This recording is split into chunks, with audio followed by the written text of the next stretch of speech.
फेरीवाल्यांवरील कारवाई विरोधात केडीएमसी मुख्यालयाबाहेर लाक्षणिक उपोषण. 2 दिवसात न्याय न दिल्यास आमरण उपोषणाचा राष्ट्रवादी शरद पवार गटाचा इशारा. कल्याण डोंबिवली महानगरपालिकेच्या अतिक्रमण विभागाकडून सुरू असलेल्या फेरीवाल्यांवरील कारवाईच्या निषेधार्थ राष्ट्रवादी काँग्रेस पार्टी शरद पवार गटाच्या वतीने केडीएमसी मुख्यालयाबाहेर 1 दिवसीय लाक्षणिक उपोषण आंदोलन करण्यात आले.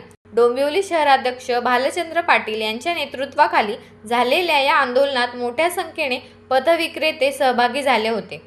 महानगरपालिकेकडून गरीब आणि कष्टकरी फेरीवाल्यांवर अन्यायकारक कारवाई केली जात असल्याचा आरोप आंदोलनकर्त्यांनी केला.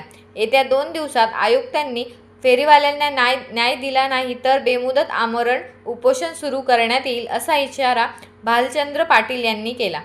पथविक्रेता उपजीविकेचे संरक्षण आणि पथविक्री विनियम अधिनियम 2014 नुसार फेरीवाल्यांचे पुनर्सर्वेक्षण करण्यात यावे, तसेच सर्व फेरीवाल्यांना परवाने आणि ओळखपत्रे देण्यात यावीत अशी मागणी आंदोलनकर्त्यांनी केली.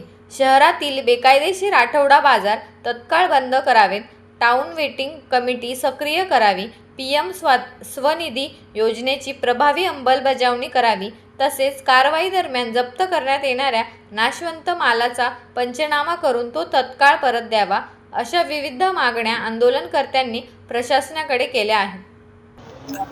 आमची मागणी अशी आहे की 2014ला सर्वेक्षण झाला, आज 12 वर्ष झाली.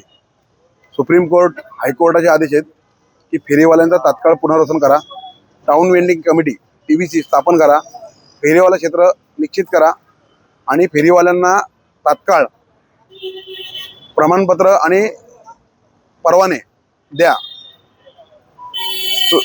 पंतप्रधान स्वनिधीच्या माध्यमातून त्यांना कर्ज पण दिलं आणि आता त्याच फेरीवाल्यांना हे अधिकारी अनधिकृत म्हणून सांगतायत.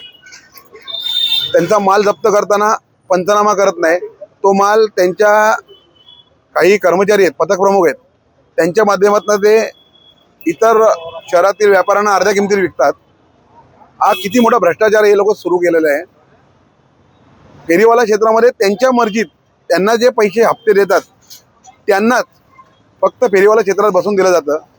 मग कायदा सर्वसामान्यांसाठी असताना हे यांच्या मर्जीतले फेरीवाले आणून बसवतील आणि मूळ जे फेरीवाले ज्यांचं सर्वेक्षण झालेलं आहे, नोंदणी झालेली आहे, त्यांना हे बसून देत नाही.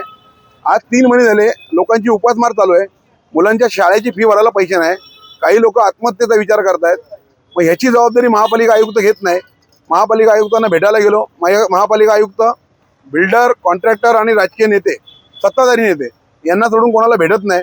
जवळपास 2 महिन्यापासून आम्ही पत्रव्यवहार करतोय. एकदाही त्यांनी आमची भेट घेतली नाही. आम्ही त्यांचा भेट घ्यायचा प्रयत्न केला, भेट देत नाही. प्रमुख आपली मागणी काय आहे? फेरीवाल्यांचा कायदा जो आहे 2014 तो लागू करा. फेरीवाल्यांचं सर्वेक्षण पूर्ण करून त्यांना परवाने द्या. यामुळे फेरीवाल्यांची संख्या नियंत्रित राहील, रस्ते पदपथ मोकळे होतील.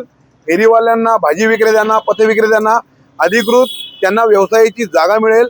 त्यांना त्यांचा जो सरकारने दिलेला, शासनाने, संविधानाने जगण्याचा अधिकार दिलाय तो मिळेल. ही आमची मुख्य मागणी आहे.